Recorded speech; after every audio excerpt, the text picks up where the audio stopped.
Bah, je lui dis non, parce qu'en fait, dans une cellule, quand tu vois tes vidéos, tu vas t'apercevoir déjà, il y a qu'un lit dans la cellule. Donc déjà, t'es pas en maison d'arrêt. Donc tu es au moins en CD ou en centrale. Sauf que pour arriver en CD ou en centrale, dis-toi que ça fait à peu près 4 ans que tu es en prison.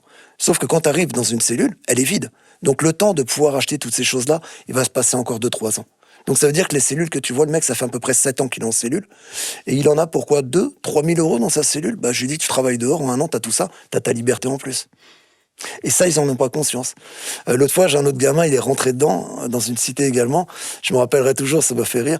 Il ressort, il dit à ses potes, il dit, ah non, non, non, moi je veux pas y aller. J'arrête les gardes à vue. Voilà. C'est vraiment ce qu'on a voulu faire passer. Et auprès des chefs d'entreprise, c'est aussi pour leur expliquer qu'un mec qui se donne la peine d'étudier dans ces conditions, avec ce manque d'intimité, avec le bruit, parce qu'on a mis le bruit de la prison aussi dedans, que beaucoup de gens ignorent. C'est Euh, quoi le bruit de la prison? c'est les mecs qui gueulent aux fenêtres, c'est les mecs qui gueulent dans les coursives, c'est le bruit des clés, des grilles, des portes, c'est les haut-parleurs, les talkie-walkie. Voilà, c'est tous ces bruits qui sont là en permanence du matin au soir et qui ne s'arrêtent jamais, à part la nuit. Euh, et un mec qui étudie là-dedans, bah, je sais pas, il mérite peut-être qu'on lui donne un vrai travail à sa sortie. Pas un sous-boulot.